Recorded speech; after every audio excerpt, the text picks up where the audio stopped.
a comenzar con sistema de partículas. Vamos a dejar de lado qué es lo que le pasa a una partícula. Vamos a usar todo eso que aprendimos, todo lo que aprendimos, pero lo que nos interesa es establecer qué es lo que le pasa a un conjunto de partículas. ¿Por qué? Porque esto nos va a enseñar más o menos cómo después tratar un cuerpo macroscópico. Un cuerpo macroscópico, en definitiva, lo vamos a tratar como si fuese, ¿sí?, un sistema de partículas. Así que, para comenzar, tenemos acá un sistema de partículas, tenemos muchas partículas. Para poder comenzar con esto necesitamos siempre un sistema de referencia. Porque la idea acá es establecer, ver la dinámica, la cinemática y la dinámica de un sistema de partículas, para tratar de describir el movimiento. Cuando trabajamos en sistema de partículas, no nos interesa el movimiento individual de cada partícula, sino es cómo se mueve como un todo. Obviamente, todo eso tiene sus limitaciones. Cuando nosotros trabajamos con 3, 4 partículas, quizás también nos interese ver cómo se mueve una de ellas. A veces va a ser interesante, pero en general, el tratamiento del sistema de partículas es, bien, veamos cómo se comporta como un todo, ¿sí?, el conjunto de partículas. Es decir, bueno, tenemos un enjambre de mariposas, bueno, cómo se comporta el enjambre de mariposas, ¿sí?, dando vuelta ahí. O sea, cómo es que podemos ver su dinámica. Ante todo, ¿sí?, tenemos que definir qué es nuestro sistema de partículas. Y definir significa elegir el conjunto de partículas que estamos trabajando. De todas las del infinito, tenemos que elegir cuáles son, cuáles forman mi sistema de partículas, cuáles son las que estoy mirando. La condición básica para toda la matemática que vamos a usar es que el volumen que encierra las partículas de mi sistema es finito. O sea, no es un volumen infinito, sino es un volumen finito, o sea que está acotado. De tal manera que mi universo va a estar definido como el sistema más el complemento. Todas las partículas que están en rojo, que voy a considerar sistema, ¿sí?, van a ser internas, y todas las que están fuera, ¿sí?, de mi sistema, que las que están en celeste, las voy a considerar externas al sistema. Así que no vamos a tener el universo compuesto por dos tipos de cuerpos: los cuerpos que forman parte del sistema y los cuerpos que son externos al sistema. Dicho de otra manera, gente, cuando empiecen a trabajar con un sistema de partículas, lo primero que tienen que hacer es elegir qué partículas forman parte del sistema. Pero vean, hay una condición que no se las dije, que el sistema no puede abarcar todo el universo, es solamente una porción del universo. O sea, si yo quiero trabajar con un sistema de partículas que abarca todo el universo, eso ya no es un sistema de partículas. Así que nuestro sistema de partículas es un subconjunto, ¿sí?, no total, de las partículas que forman el universo. O sea, siempre tenemos que dejar partículas fuera del sistema. Bien, ahora tenemos nuestro sistema de coordenadas, tenemos nuestras partículas, cada partícula tiene una masa MI, está en la posición RI y tiene velocidad VI, cada una de ellas. ¿Por qué digo I? Porque estoy suponiendo que las puedo etiquetar, son numerables, ¿sí? Yo puedo decir, bueno, 1, 2, 3, 4, 5, 6, 7, 8, 9, puedo etiquetarlas y por lo tanto asignarle, ¿sí?, un vector posición, una masa y una velocidad a cada una de ellas.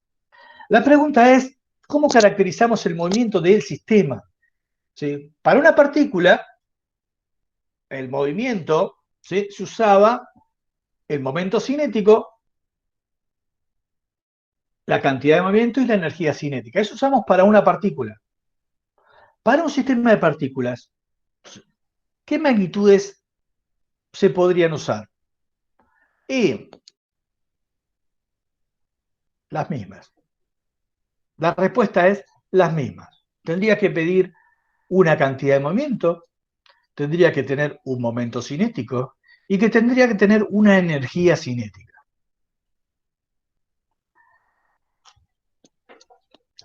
Para caracterizar, claro, pero el problema es cómo se calcula. ¿Cómo calculo la cantidad de movimiento del sistema de partículas? ¿Cómo calculo el momento cinético del sistema de partículas? ¿Cómo calculo la energía cinética del sistema de partículas?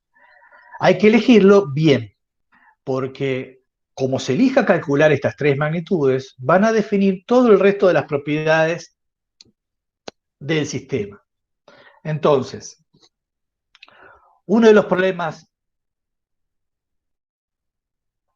principales que tenemos es definir estas tres magnitudes para un sistema de partículas. Por suerte,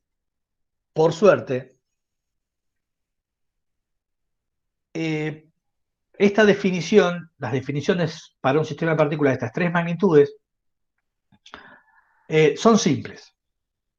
La gente eligió la definición más simple posible. A ver, si yo tengo que cada una de estas partículas tiene una cantidad de movimiento, esta va a ser P1, P2, P3, P4, P5, P6. La cantidad de movimiento total, ¿cómo la definiría? Y la forma más simple es decir, bueno, a ver, si conocemos el principio de superposición, podríamos pensar, ¿y por qué no lo aplicamos acá? Y entonces la cantidad de movimiento total podría ser simplemente la suma de las cantidades de movimiento de cada una de las partículas que forman mi sistema de partículas. Entonces la podría calcular de esta forma. El momento cinético sería la suma de los momentos cinéticos de cada una de las partículas, calculado desde el mismo punto de observación. Y entonces la podría calcular fácil de esta forma. Y la energía cinética la podría calcular como la suma de energías cinéticas de cada una de las partículas y entonces, bueno, me quedaría así. Estas son las tres formas en las cuales nosotros vamos a, digamos, perdón, estas son las tres ecuaciones básicas, ¿sí?, que caracterizan el movimiento del sistema. Y nosotros los vamos a usar, ¿sí?, para calcular, resolver todos los problemas. Todos los problemas del sistema de partículas se calculan, se resuelven usando estas tres ecuaciones básicas. Bien, esto era cómo se caracteriza. Bueno, vamos a la parte práctica, ¿sí? ¿Cómo es que se traslada? Vamos a pasar por la parte más simple. El movimiento de un sistema de partículas puede ser complicado, pero ¿cómo se traslada? Vamos a la parte básica. ¿Sí? ¿Cómo puedo ver la traslación de un sistema de partículas? Entonces, bien, para analizar la traslación de un sistema de partículas, nosotros necesitamos mirar bien este vector, ¿sí?, que es la cantidad de movimiento que tenía que ver con la traslación de cada partícula, ¿sí? ¿Se acuerdan que la cantidad de movimiento está asociada a la traslación? Entonces partamos de la idea de que tenemos un sistema de coordenadas y estas son nuestras partículas. ¿Y qué pasaría si yo voy alejando paulatinamente el sistema de coordenadas? Si voy alejando paulatinamente el sistema de coordenadas, veo que las partículas cada vez el volumen que involucra a todas las partículas se va comprimiendo tanto así que puedo llegar a pensarlo que es como un punto, como una partícula puntual de una masa igual a la suma de las masas. Entonces, como es una partícula, ¿sí?, que va a tener esta cantidad de movimiento, ¿sí?, pues yo estoy lejos, ¿sí?, estoy lejos. Entonces yo lo que voy a ver es que estoy con una partícula que tiene esta masa m con esta cantidad de movimiento p. Eso hace que entonces, ¿se acuerdan que el cantidad de movimiento es la masa por la velocidad? Entonces puedo definir una velocidad, ¿sí?, que se llama centro de masa, velocidad del centro de masa, que ahora vamos a saber qué es lo que es simplemente el cociente entre la cantidad de movimiento del sistema y la masa total del sistema. Esta velocidad que está acá, ¿sí?, es nada más que algo que inventamos, ¿sí?, porque lo inventamos. Este punto, esta velocidad, este centro de masa, vaya uno a saber qué es todavía, pero si pongo acá, hago la cuenta, como la cantidad de movimiento es la suma de las masas por las velocidades, vean que lo que me queda, que la velocidad del centro de masa es un promedio de velocidades ponderado en masa se va a parecer más a la velocidad de la más masiva. Imaginen que para poder ver que es promedio ponderado en masa, imaginen que la masa total vale 10. Vamos a tener dos cuerpos nada más. Y vamos, tenemos dos masas. La masa total vale 10, una vale 9 y la otra vale 1. Entonces vean que el peso, la masa 1 va a ser 1 por la velocidad de 1 dividido 10, más 9 por la velocidad de 2 dividido 10. O sea que se va a parecer más a la velocidad de la más masiva. Es un promedio, por eso digo que la velocidad del centro de masa es un promedio ponderado en masa. Este concepto del centro de masa, ¿sí? Lo calculo así, es la velocidad, que es una velocidad, se define así, entonces uno lo va a hacer, que es lo mismo, a veces lo encuentran en los libros definido así. La cantidad de aumento se define como la masa por la velocidad del centro de masa, pero no está al revés. La velocidad del centro de masa se define como la cantidad de movimiento del sistema dividido a la masa total del sistema. Esto está en algunos libros, pero la definición correcta, ¿sí?, es esa. Entonces, pero vean que yo acá puse R de centro de masa. Asocié la posición del sistema de partículas a un vector. ¿Sí? A un vector R de centro de masa, posición del centro de masa. Bien. ¿Por qué? Porque el centro de masa es un concepto. ¿Sí? Un concepto útil que podemos usarlo para ver la traslación del sistema de partículas.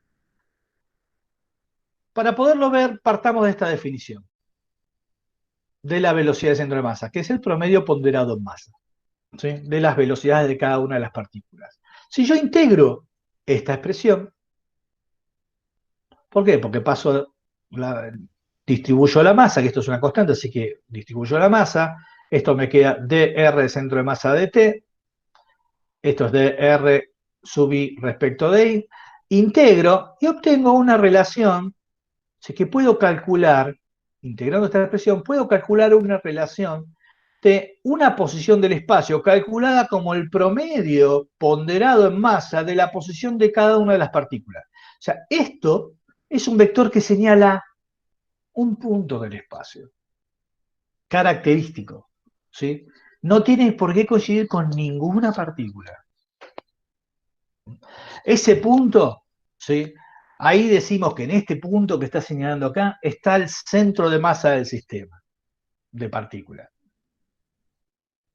Entonces, ese punto, ¿sí?, tiene esta velocidad. Ese punto matemático, ¿sí?, va a tener esta velocidad.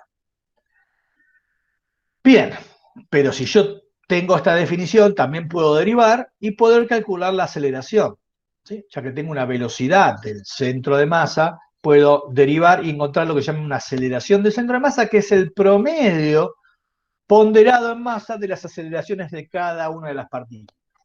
Entonces, vean, tenemos, por un lado, ¿sí?, que definimos un punto del espacio, que es un punto que está dentro del sistema, ¿sí? Es un punto que está dentro del volumen que encierra el sistema, que lo podemos calcular, ¿sí?, como el promedio ponderado de las posiciones de cada una de las partículas. Le podemos asociar a ese punto una velocidad que está dada por la cantidad de movimiento sobre la masa. Y le podemos asociar todavía una aceleración, que es el promedio ponderado en las aceleraciones de cada una de las partículas. En definitiva, ¿sí?, lo que estoy diciendo es que este punto centro de masa, ¿sí?, nos va a indicar, como está dentro siempre del volumen, cuando el sistema se mueva, este punto va a ir cambiando, ¿sí?, cambia con esta velocidad y con esta aceleración, y va a estar marcando una curva del espacio, ¿sí? Entonces, el concepto de centro de masa nos permite describir la traslación de nuestro sistema como si fuese una partícula. Vamos a verlo en el siguiente ejemplo. Vamos a suponer que, por simplicidad, que la aceleración del centro de masa vale 0. Entonces tenemos nuestro sistema de partículas, esta es la posición del centro de masa, esta es su velocidad. Y su aceleración del centro de masa vale 0. Nosotros sabíamos de cinemática que la aceleración del centro de masa es la derivada de la velocidad respecto al tiempo. Entonces, de acá podemos integrar. Si esto vale 0, significa que la velocidad del centro de masa es una constante. Entonces, lo que significa que a lo largo del tiempo, la velocidad del centro de masa va a ser este vector. ¿Mm? Bien, como la velocidad del centro de masa es constante, puedo integrar. Y si integro a partir de la definición de velocidad, como la velocidad del centro de masa es una constante, puedo integrar y la posición la puedo escribir de esta manera. Simplemente va a ser una función lineal del tiempo con la velocidad del centro de masa. Bien, simplemente va a ser una función lineal en el tiempo. Agregué que conozco la posición del centro de masa en un cierto instante, agregué que todas las constantes que necesitaba, y vean que esta ecuación, vean que verifica que si yo derivo esto respecto al tiempo, me da B de centro de masa, que es una constante, y si derivo dos veces, ¿sí? Me da la aceleración que vale 0, o sea que esto es justamente la solución que estábamos viendo. Pero vean, esta ecuación, ¿sí? Se corresponde a esta trayectoria.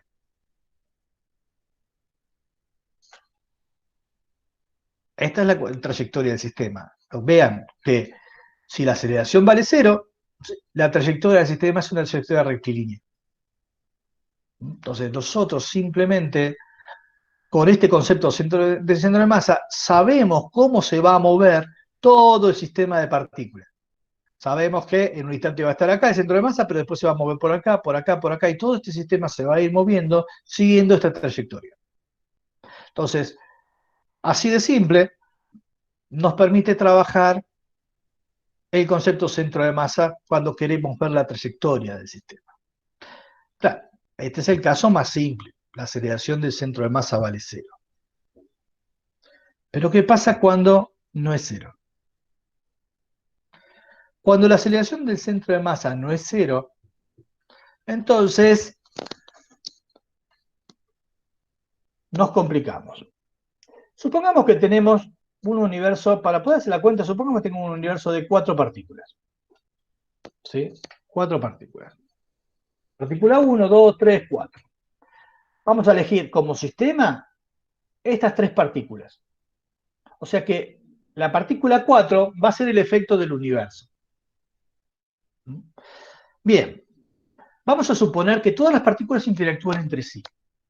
La partícula 1 lo hace con la 2 a través de dos fuerzas, la partícula 1 lo hace con la 3, la partícula 1 lo hace con la 4. Esos son los sentidos de las fuerzas que yo les di para poder hacer esta cuenta. Podría haber elegido cualquiera, podría haber elegido cualquiera. Pero vean que las fuerzas cumplen, ¿sí?, los pares de acción y reacción. La tercera ley de Newton. O sea, lo que significa que estoy trabajando en un sistema de referencia del tipo inercial. Bien, estas son todas las fuerzas que están actuando sobre la partícula 1. Sobre la partícula 2 va a actuar sobre la partícula 1 y sobre la partícula 3 y va a actuar con la partícula 4, interactúa con la partícula 4. Así que hay 3 fuerzas que están actuando sobre la partícula 2. F1,2, F2,3 y F2,4. Vean que pinté en azul aquellas que tienen par de interacción dentro del sistema, y pinté en verde aquellas cuyo par de interacción están fuera del sistema. Bueno, vamos a la partícula 3. La partícula 3 interactúa con la 1, con la 2 y con la 4. Bien, entonces, escribamos la aceleración del centro de masa, que estaba definido como promedio ponderado de las aceleraciones de cada una de las partículas. Esto es,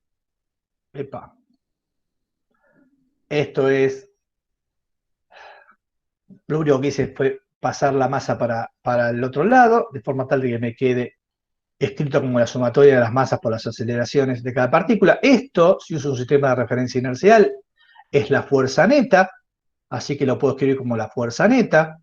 Entonces vea que la fuerza sobre la partícula 1 neta sobre la partícula 1 es F12 más F13 más F14. Sobre la partícula 2 es F21, F23, F24. Y sobre la partícula 3 es F31, F32 y F34. Bien, entonces vamos a hacer esta cuenta.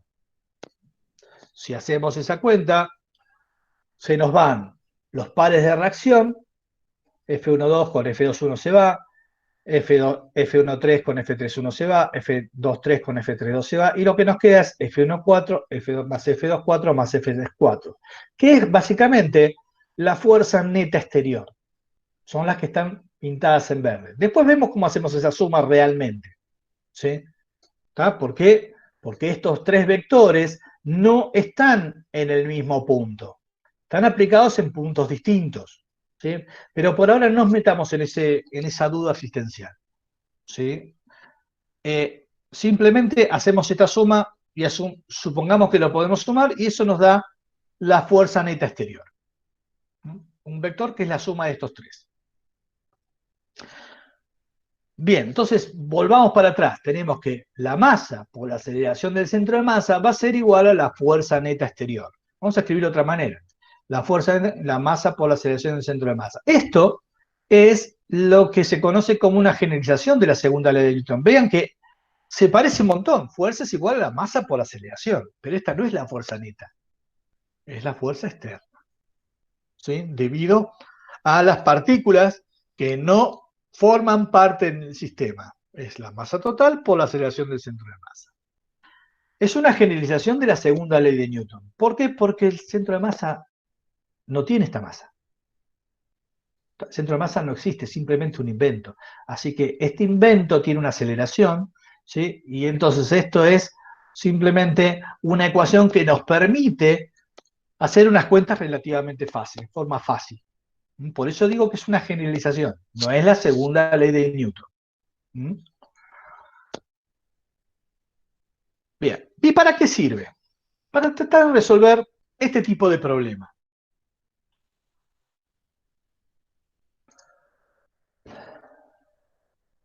Tenemos dos partículas de masa M1 y M2, ¿sí? Que las dos valen 1 kilogramo, están unidas a un resorte y las lanzamos al aire.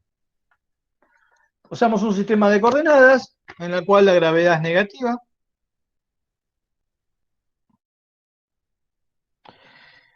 y queremos, ¿sí? Nos dan las posiciones de las masas en el instante inicial y sus velocidades en el instante inicial y calcular la ecuación de la trayectoria.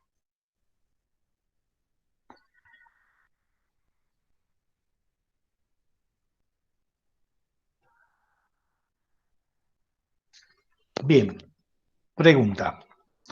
¿Sí? ¿Cuánto vale? ¿Sí? ¿Cómo podemos calcular la ecuación de la trayectoria? Nos tomamos un segundo mientras cambio. Ustedes traten de resolverlo por su lado.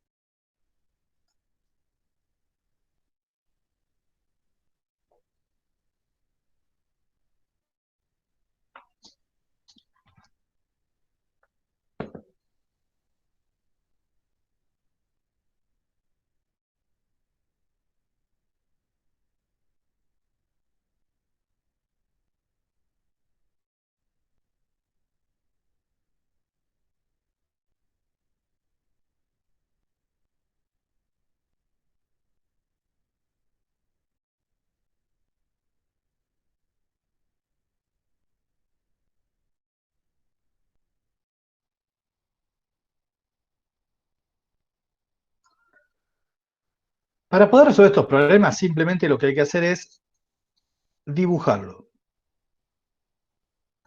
Tenemos dos partículas que forman parte de mi sistema. Y la Tierra, que es exterior a mi sistema.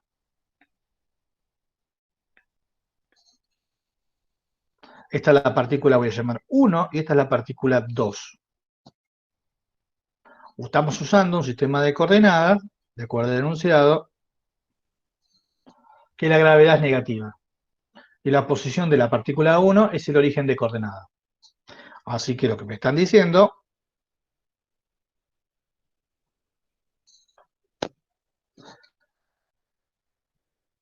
es que estoy trabajando con un sistema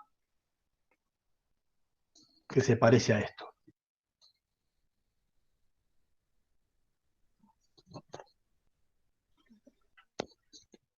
Esta coordenada ahí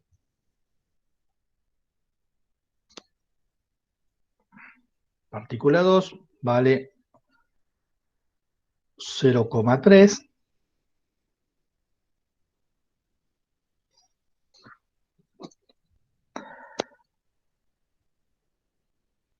Perdón, voy a borrar.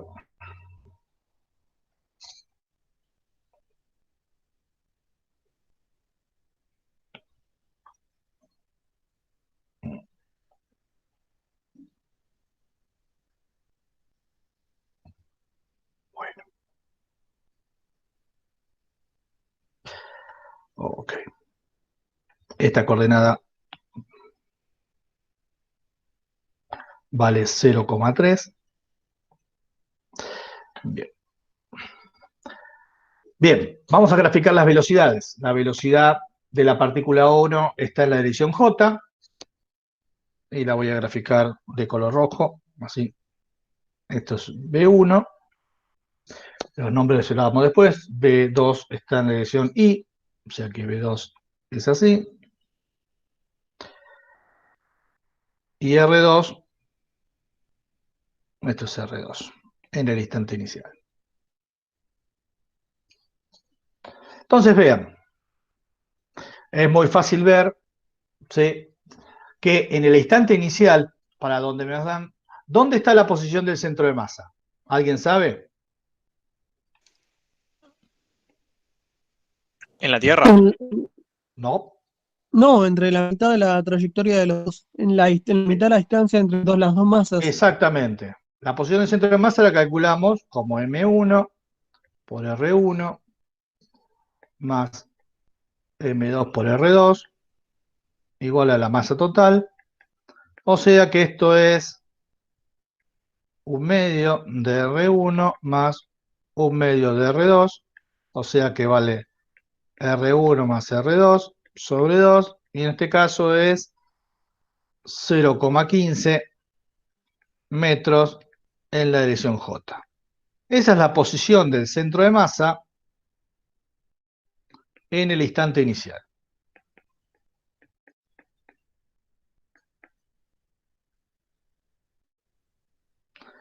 Bien, por otro lado, también podemos conocer cuánto vale la velocidad del centro de masa. La velocidad del centro de masa en el instante inicial va a ser M1 por B1 más M2 por B2 sobre M1 más M2. Esa cuenta se lo dejo a ustedes, pero es algo que conocemos, que lo podemos calcular. Vean que esa cuenta no es tan difícil. Voy a escribir el resultado, ¿sí?, porque no se suman los vectores, ¿sí? Pero se suman los vectores, no se suman los escalares. Así que la velocidad del centro de masa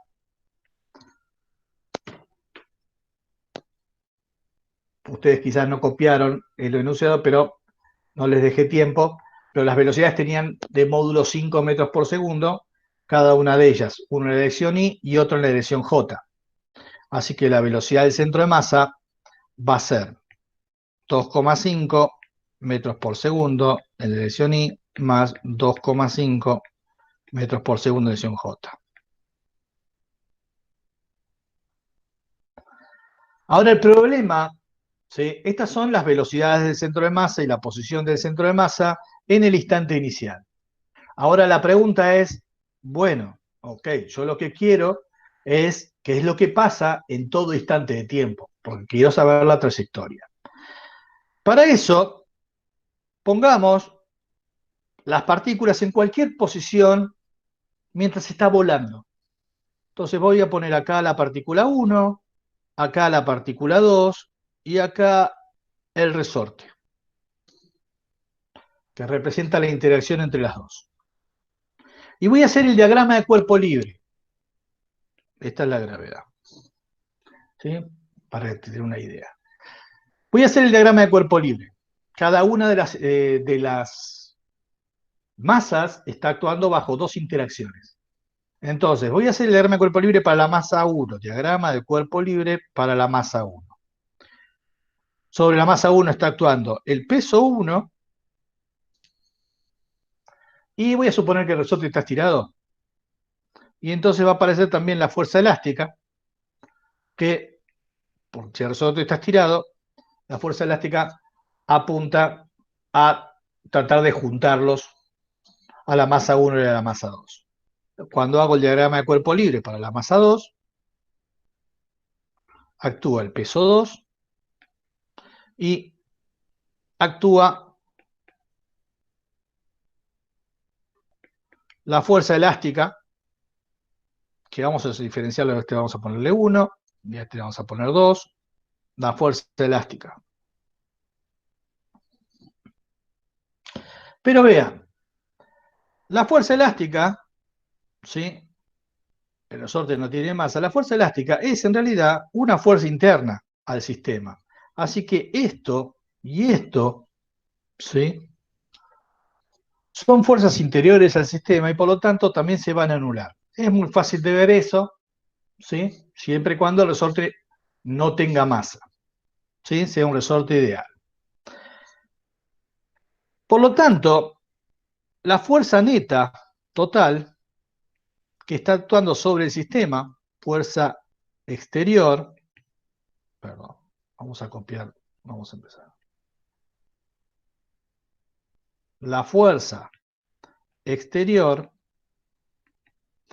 va a ser igual a P1 más P2. O sea, va a ser igual a menos M1 más M2 por G en la división J. Porque son las dos únicas fuerzas exteriores al sistema que están. Así que, bien, tenemos la fuerza exterior, usamos la ecuación que teníamos, la segunda ley de Newton generalizada, ¿sí? Que la fuerza exterior era igual a la masa por la aceleración del centro de masa, y entonces nos queda que la aceleración del centro de masa es menos g en la división j para todo tiempo.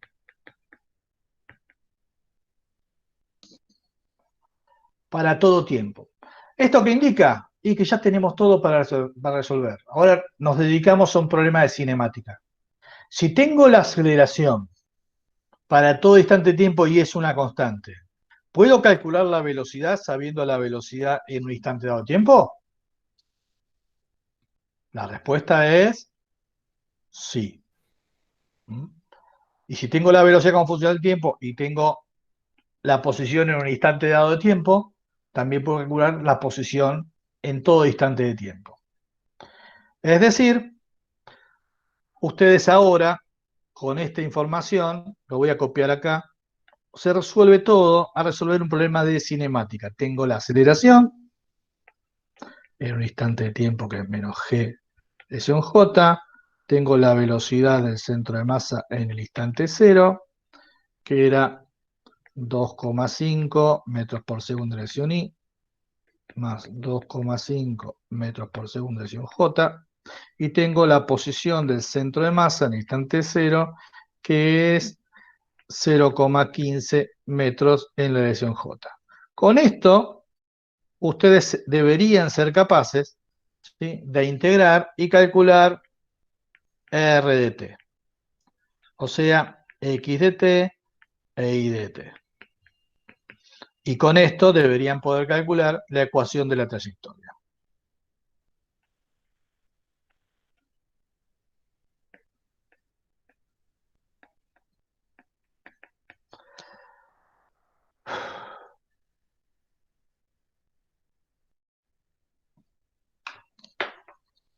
Bien.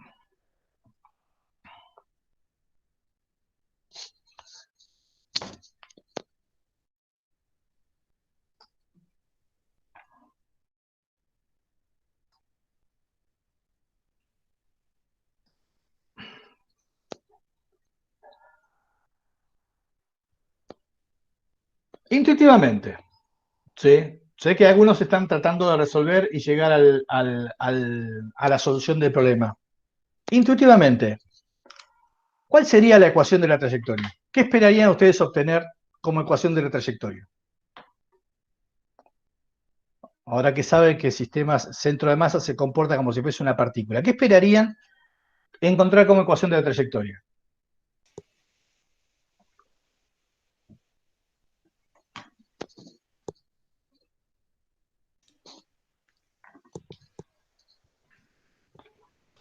Ok.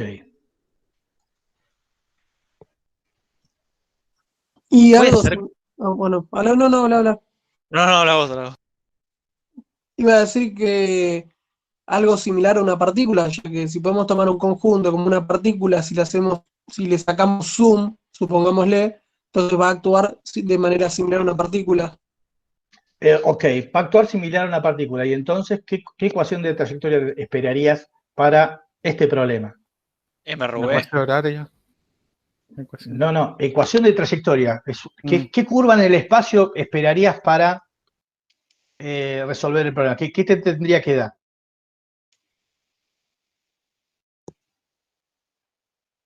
A ver, yo voy a dibujar tres acá, ¿sí?